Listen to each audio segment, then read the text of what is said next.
Good morning, everybody. I hope I'm loud enough. If not, please let me know. Uh, we're going to do a little Parsha this morning, and the emphasis is always on Chizuk these days. But I think we have to learn a little Torah, and I think the Parsha that we're going to discuss, you might not see it at the beginning, but I think it will dovetail in what we want to say in terms of being mechazik ourselves. The sheet is there because I'm going to I'm going to run through these two pieces. Okay, the first piece is based on the first pasuk in the parsha. Vayu Chayei Sarah Meya Shana V'Esrim Shana V'Sheva Shanim Shnei Chayei Sarah. Everyone is familiar with this pasuk. The years of Sarah's life. Strangely, the Torah divides up 127 in three parts, and Rashi comments. Familiar Rashi, we're all familiar with it. That Sarah was bat kuf kebat chaf lechet. She was at 100 as a 20-year-old young lady in sin, with no sin. Ma bat chet chaf lo chata, just like a 20-year-old is no sin, meaning because mina shamayim we are not punished until 20. Shahari eno bat onshin. Af bat kuf below chet. So therefore she was without sin at 100, the same way. And bat chof kebat zayin biyofi. She was as beautiful at 20 as she was at 7. That's the Rashi. Now, I always was bothered by this, and I saw many years ago a comment of the Torah Tamima in his. He wrote a Sefer Tosfot Bracha, which was additional to what he wrote in the Torah Tamima, and he asked the question: how can you say a 20-year-old girl is as pretty as a 7-year-old girl? Wouldn't you think the opposite? Well, you think of someone's beauty at 20, not necessarily at 7. So he says something very, very beautiful. He says that at 20, every woman is beautiful. A little makeup, a little color in the hair, a little nice dress. But a 7-year-old girl, either she's got it or she doesn't got it. There's no embellishment. There's no need for a ribbon in her hair to make a 7-year-old girl look beautiful. Okay. Aside from the fact that, I saw this week Rav Steinman in his Sefer is bothered by this whole idea. What does Yofi have to do with it, right? But he says something else. He says there's a girsa because we know. What do you mean? She was as free at sin at 100 as at 20. We know there's bat mitzvah and bar mitzvah for a girl and a boy. So we're still punished by our bezdin, right? So the Piskuni has a different girsa. The Piskuni was a Rishon. And he says, but not like Rashi, but kuf kebat chof liyofi. She was as beautiful at 100 as she was at 20.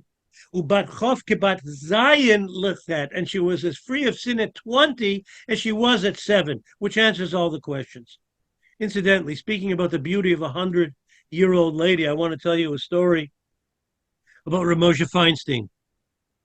Rav Moshe Feinstein, many years ago, he had a nephew who was the son of a rabbi in Chicago, and he and his friend came to be in Rav Moshe's yeshiva on the Lower East Side.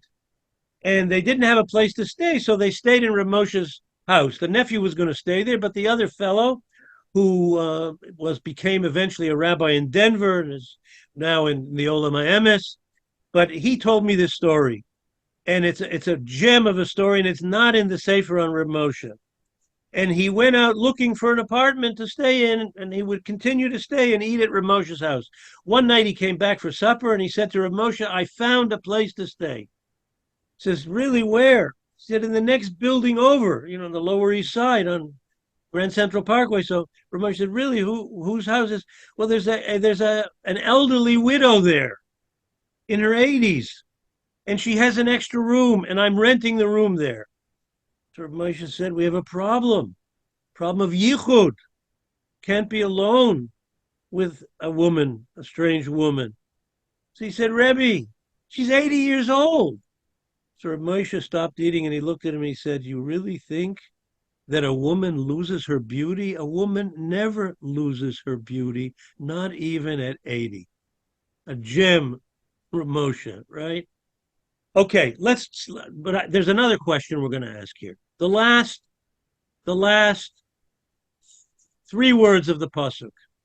Why is it repeated? These are the years of sorrow. Shnei Chayei Sarah. That's how we normally translate it. These are the years of sorrow.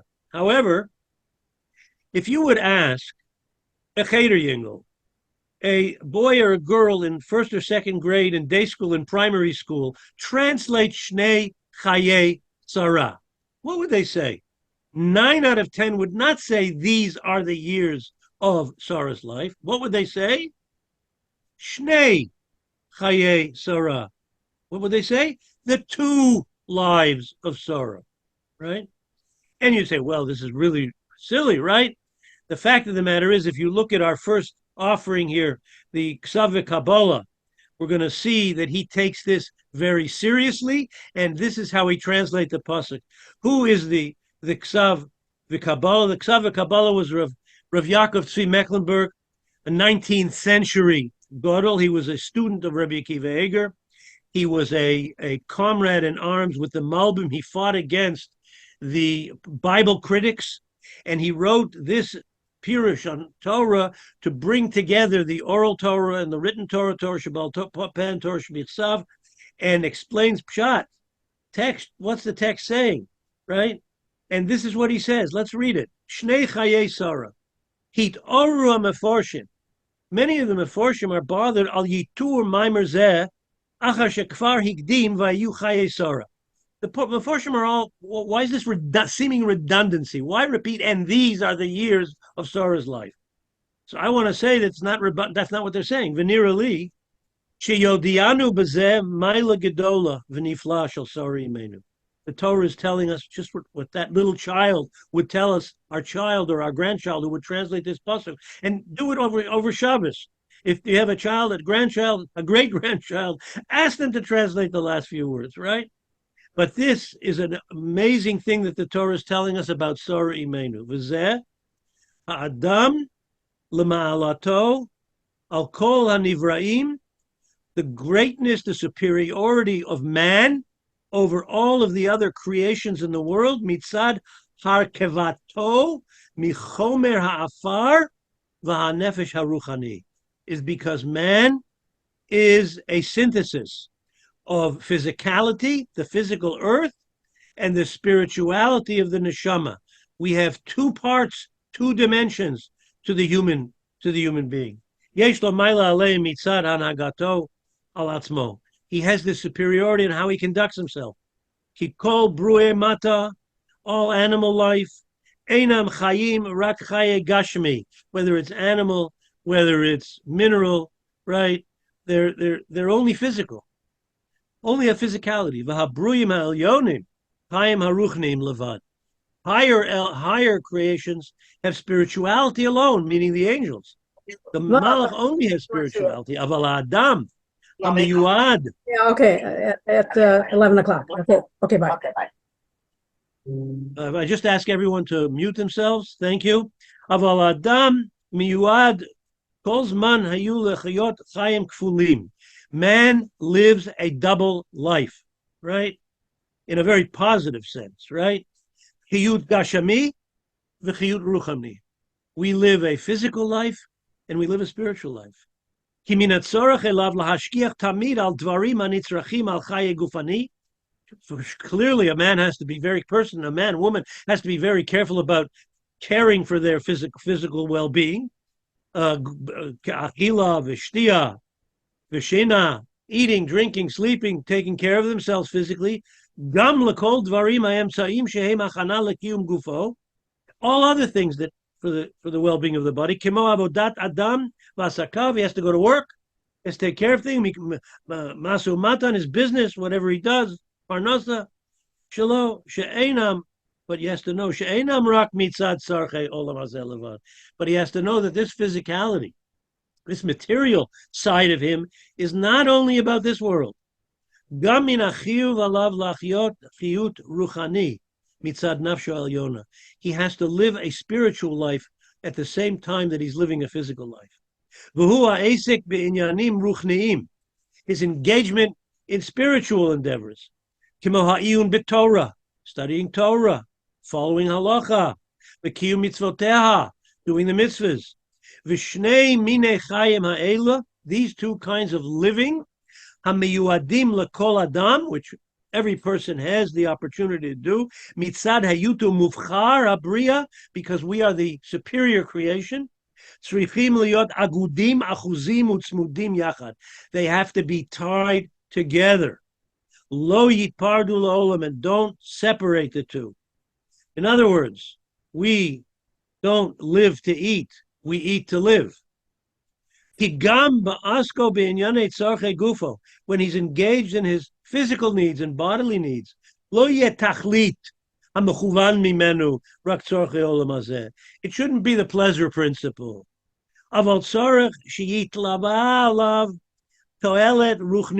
He should clothe himself in a spiritual need for doing these physical things. I gave the example of eating. He might even mention it. That a person has to be a ben olam haba, even in this world. Hi'im tiyeh isko ba'achila v'shtiya v'halicha v'yeshiva v'kima v'tashmish v'tzicha l'tzorche gufo. If his engagement in all the physical things that we do in this world is purely for my body needs, levad lahanot atzmo lihishtalmot chefzo v'tavato, levad, only to satisfy his pleasures and his physical enjoyments. Hine He's an animal. He's a lower person. He's not a human being. That's not how a human being conducts himself. Right?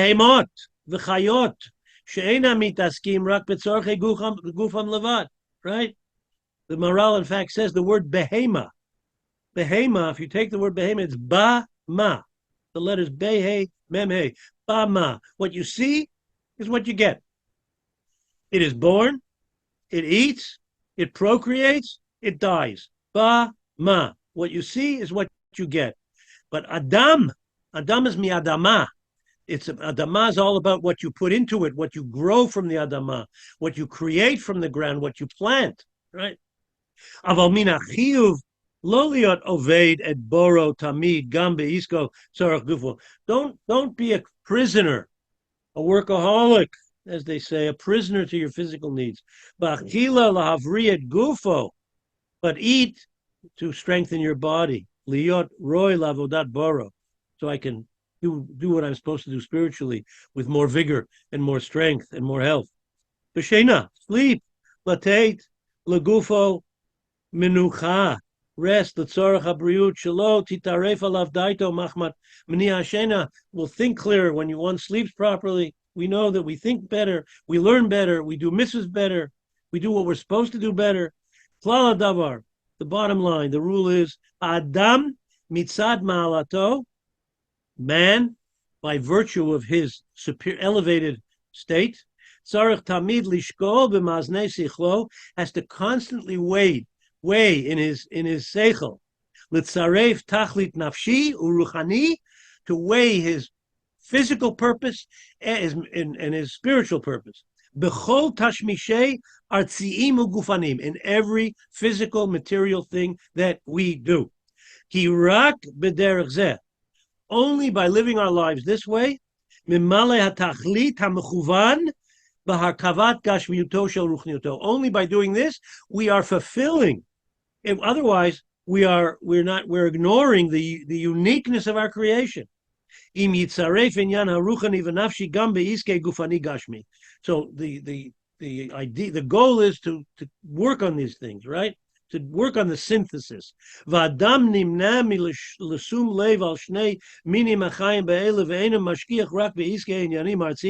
a person fails to do this and only emphasizes his physicality, material side of life, he's living, but but he's living like an animal. I want to share a beautiful idea. We say in Hallel, it's a pasuk in Tilim, Tilim Kuf Yud Chet, right? Another capital Tilim we should be saying during these days. But you'll be familiar with this because we say it in Hallel. Lo amut ki yichya. We pray to God. David HaMelech says, Lo amut, don't let me die. Ki yichya, but let me live. So you know that ki has 4 different translations. So I want to share with you a beautiful thought from the Sefer Toldos. The Sefer Toldos was the first Hasidic Sefer ever published. It was from a Talmud of the Baal Shem Tov. And he says, Lo amut ki. Ki can also mean when. Ta'asher. Lo amut ki. Lo amut ki. Don't let me die while I'm living, right? We say the expression dead man walking, right?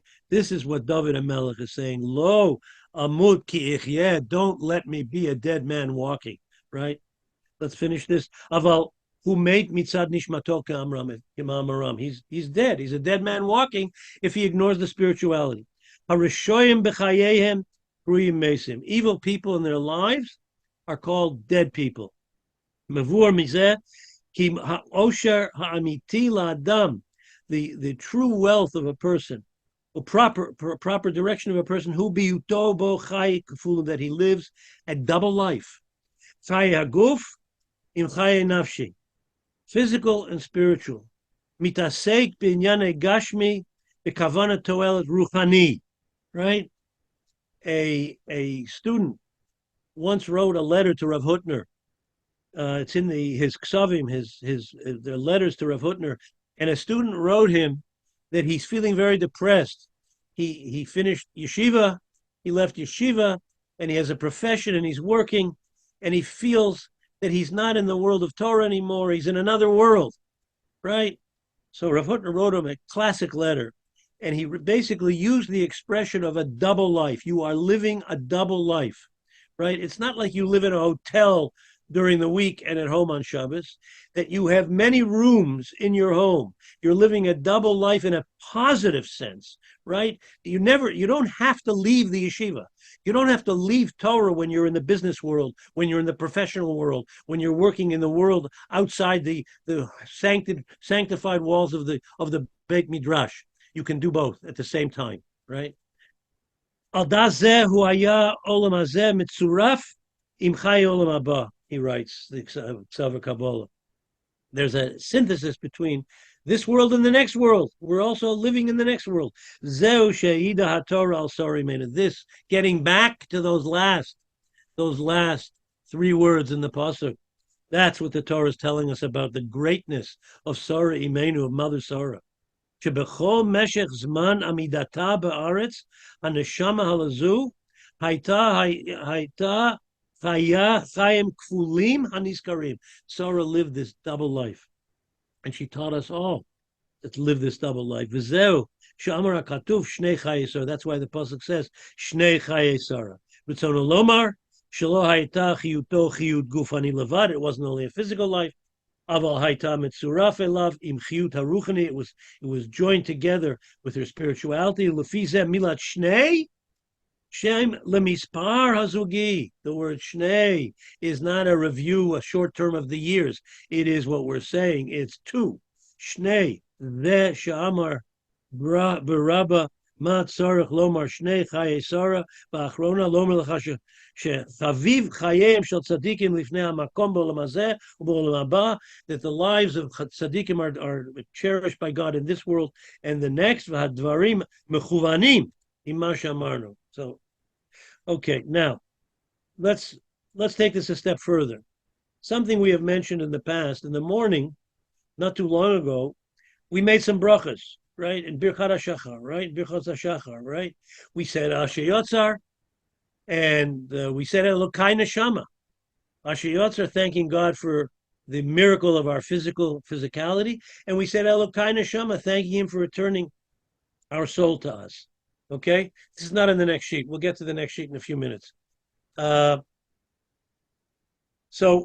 in the siddur, in your siddur, there are 2 ways that this is printed in the siddur. Sometimes, many siddurim, mostly Ashkenaz actually, you have Asher Yotzar, and then the Birchat Torah, the blessings on Torah study, and then Elokai Neshama. The Ramah writes in his drushes, and he brings this in the Shulchan Aruch, this is incorrect.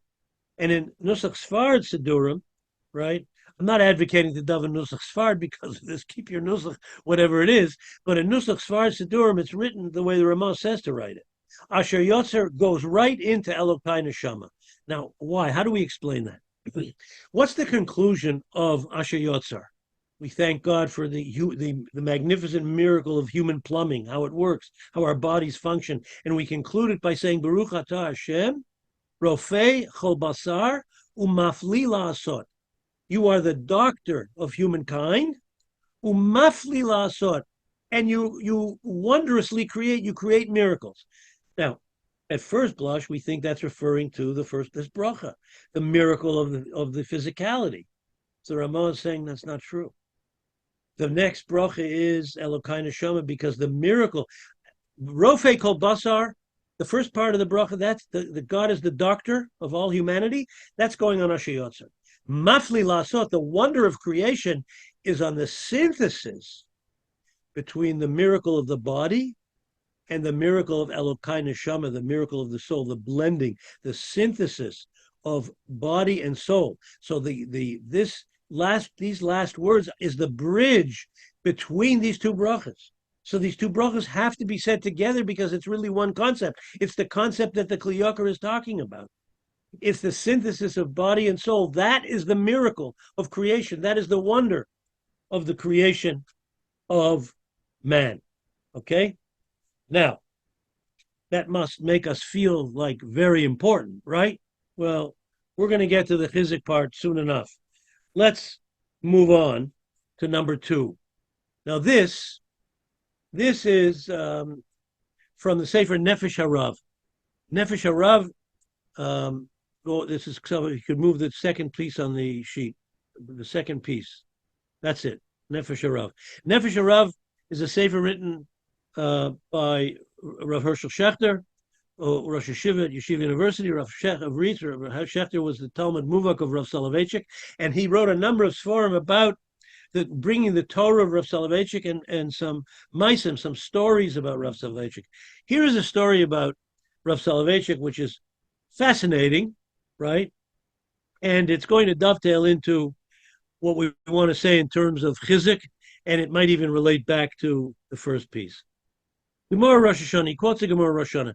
Gimel dvarim mazkirim avonosav shel adam. There are three danger points that can bring out the sins of a person. That if you do one of these three things, God says, hold on a second, let's check him out, right? One of them is going under a rickety wall, right? That's the many where there's don't ever walk under a ladder, they say, but stay away from a rickety wall, or walk under a rickety wall. So God says, look, Moshe's going under that rickety wall. Let's look at his chart. Maybe we should bring the wall down on him. The other is asking for judgment against another person, right? Instead of going to court, but davening to God, take care of this guy because of what he did to me. Well, you want to take care of him? Let me see how we have to take care of you. And the third thing is, achad mihen, iyun tefillah. Iyun tefillah. How do you translate iyun tefillah? Well, davening with kavana, right? So iyun tefillah is a positive thing, right? But there's a negative side to iyun tefillah. What does the Gemara mean here?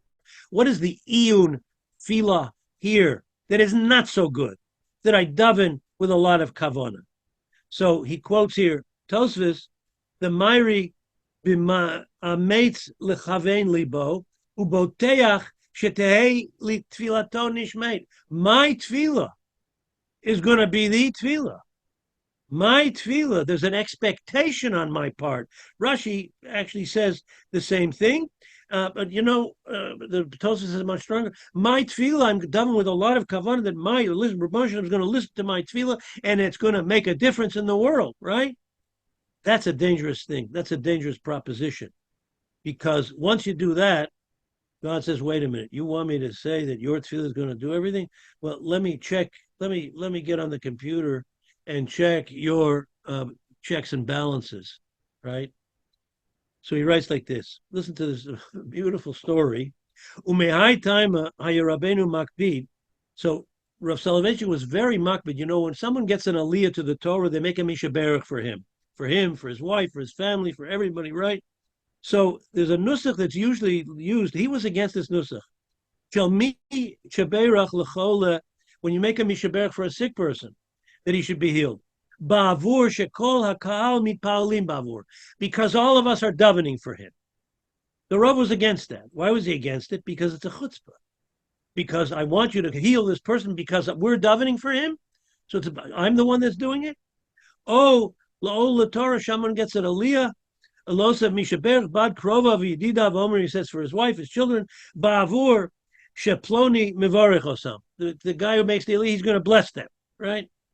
Zem mamish iyun tefillah. That's iyun tefillah. Stay away. You have to stay away from this. El Yomru, you should say ba'avur shilaploni no der tzedakah ba'avuram. I'm going to give tzedakah because tzedakah is a totally different rule of thumb. The Gemara says the kolki agavna nichnal biklam mashamra. The Gemara Rosh Hashanah selazul tzedakah bishvil sheyicheh b'ni. That can work. I'm going to give this tzedakah so someone will be healed. Tzedakah is something else. That tzedakah, Rebbeinu Shem, you have made an honest rearrangement with us about giving tzedakah, the importance of tzedakah, that you can change things through tzedakah, but not through my tefillah. That's a chutzpah. Tzedakah is something you do. You take the money and do something with it. Upam hitpalel Rabbeinu b'yeshiva b'yom. Hey, one time Rabbi Soloveitchik was davening in the yeshiva b'minyan shelo haya ragel hitpalel sham. He went to a minyan that he normally didn't go to. V'chibdo hagabai ba'aliyah, and the gabbai, the elderly gabbai, gave him an aliyah, of course. There's only 3 aliyahs, right? So he was Levi, so he had got Levi. V'haya kol kach sameach liroto sham. They were so happy to have him there. Ad shabirchu b'mishaberach. They even made a mishaberach. Now, lemarot mashaya yom chol. Ubederach klal ein omrim tfilos mishaberach b'chol yom tirchut tzibur. We don't make a mishaberach on Monday and Thursday. People are rushing to work. We don't say mishaberach when a person has an aliyah. We lay in the Torah and that's it. V'hikbid Allah, but Rabbeinu. So the guy insisted on making it. And Soloveitchik was insistent, Shelo Yomar ba'avur sha'alo lichora Torah. Don't say in the schools that I came to have an aliyah to the Torah, right? Sha'av zeb v'chinat t'nasu et Hashem. We're also testing God that I'm doing it, right? Litva bracha ba'avur kiyum mitzvot. That I should get a bracha because of the mitzvahs that I'm doing. V'rak b'meiser only works with meiser. I'm not going to do the whole thing. I'm just he goes through it. They made another bracha for him.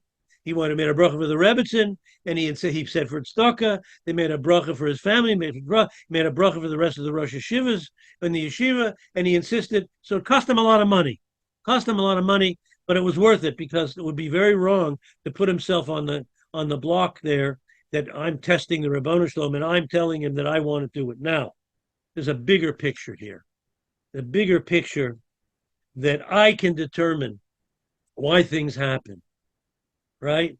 And why can't I determine why things happen based on my mitzvahs? Now, we've all heard stories in the last month, just to share a few of them about Shabbos that I'm sure some of you have heard, maybe you have, maybe you haven't.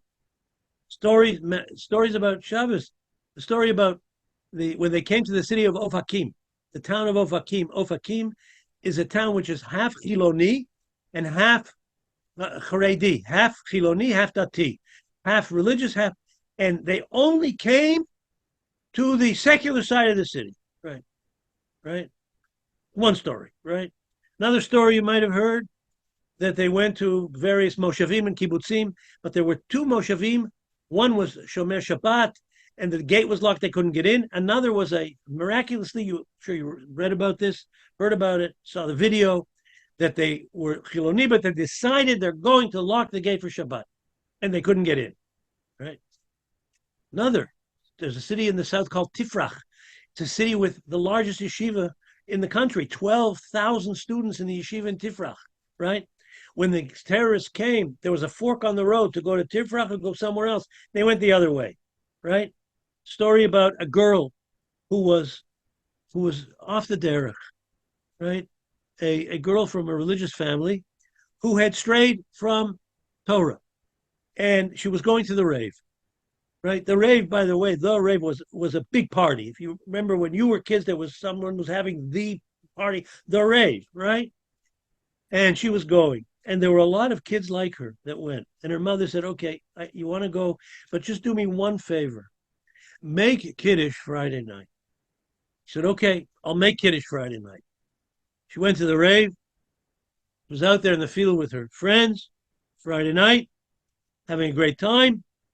And all of a sudden she remembered, oh, my mother, she asked me to make Kiddush. I didn't make Kiddush. She left the field. She left and she went to wherever the B&B, wherever she was staying. She went back to the house where the room where she was staying and she made Kiddush. And while she was there, that was the tragedy that took place and she was saved. Right? Now, um, another story about a woman you might have heard that they came in. 7 terrorists were standing by her front door and she looked through a peephole and saw them. She's finished. She went to the kitchen. She took out 2 knives, what 2 knives in her hand.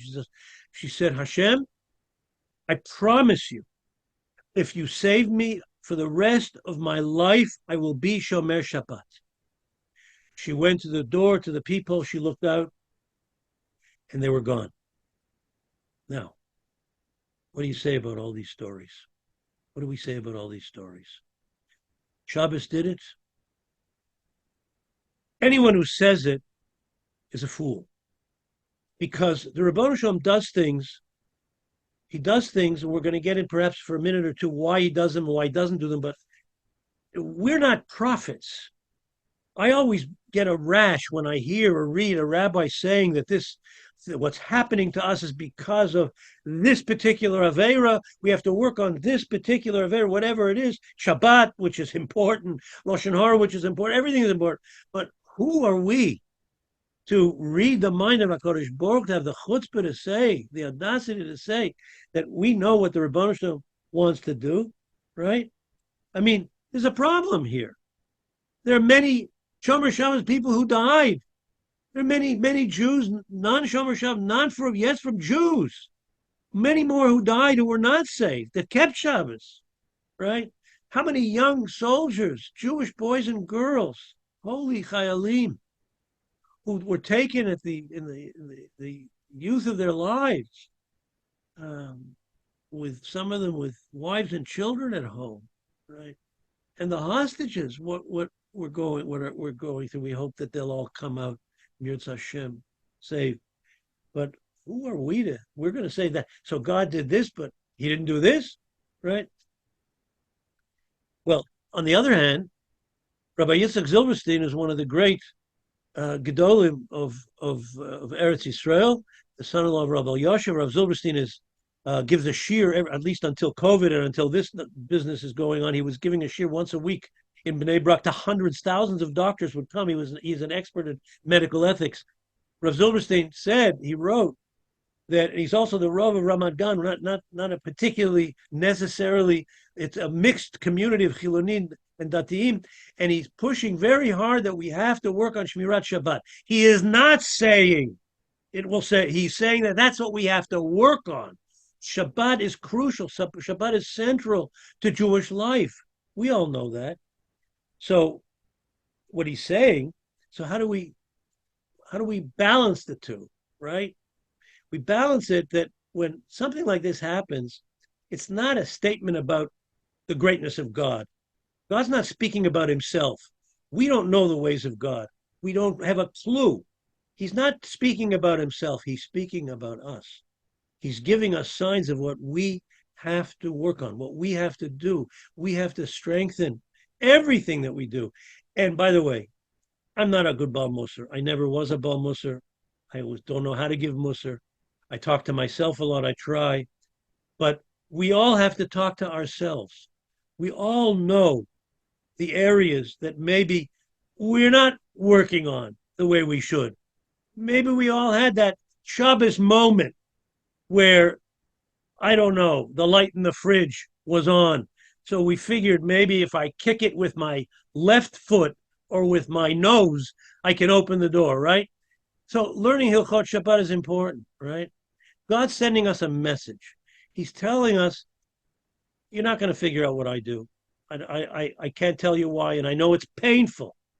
I mean, people have been talking to me and sharing their frustration with me about the pain, about all the young soldiers who are dying, beautiful young people who are taken at the prime of their life, and maybe somebody said, maybe It's a frightening thought, but maybe all of our davening, all of our Elul and Rosh Hashanah and Aseret Yimei Tshuva and Yom Kippur and Hoshana Rabbah, maybe it wasn't good enough. Maybe it wasn't. But I have no right to say that to you. I could maybe say it to me, right? Maybe I can say that to me. And that's a good place to start. Speak to ourselves. And Shabbos is a good place to start. Remember the Rambam that I learned with you a few weeks ago. The Rambam says at a time of tzara, eight tzara, we are living in an eight tzara, person has to daven. And a person has to say that this is not about them, it's about me. This is not about those who were protesting in this unity that was taking place, or even the ones that, I mean, on either side, right and left, protesting in the terrible things that were being said on both sides, right? But it's about me. Me. I'm the one. You can't say somebody else is responsible. I'm responsible. And any Jew who doesn't understand that it's about his or her actions, whatever they are, and again, it's nobody's business to tell us. We have to tell ourselves. We have to be honest with ourselves, right? Then if he doesn't say that, then he's cruel. He's achzari, the Rambam says. It's a strange word. Why does he say he's a Russia? He's an eel? No, he's cruel because he's not taking it upon himself. He could make the difference. We could turn things around. Each and every one of us can turn things around. That's the sign that God is giving us. He's not telling us why, right? Sometimes we see things and it looks very special, but then we see the other side and it's very unspecial. So the bottom line, my dear friends, is that we have to work on ourselves, me, myself, and I, and our relationship with HaKadosh Baruch Hu. And we should be successful. We should be successful, and he should remove this eight Sarah Liyaakov. Let's just say quickly, one Kapitel Tilim, it's 130. If you have a tefillin handy, 130. Shir HaMalot, Mimam Akim Karasicha Adonai. I call out to you from the depths. The depths. Couldn't be further in the depths. Adonai Shimat Makoli, listen to my voice. Tiyena Oznecha Kashuvos Lekol Tachanunai. Imavonos Tishmor Yo Adonai Miyamod. If all you judges are sins, who's gonna make it? Kimcha Slicha, you have forgiveness for us. Leman Tivarei. Kivisi Adonai Kivsa Nafshi, I trust in you. V'lidvaro Chalti. Nafshi Ladonai Mishomrim Laboker, Shomrim Laboker. Yachel Yisrael. El Adonai, let the Jewish people, let us, Bnei Yisrael, Am Yisrael, Knesset Yisrael, hope in HaKadosh Baruch Hu. Ki im Hashem HaChesed, with God is the Chesed, the love, the grace. V'harbe imo Fedus, and with him is redemption. V'hu yivded Yisrael mikol avonotav, and he will redeem us from all of our misdeeds, and it should happen now. Im Yirtzeh Hashem, the Shvuyim should come home safe. The Chayalim should all come home. The end of this terrible, terrible milchama, and the Rishoyim should get their just due. Amen.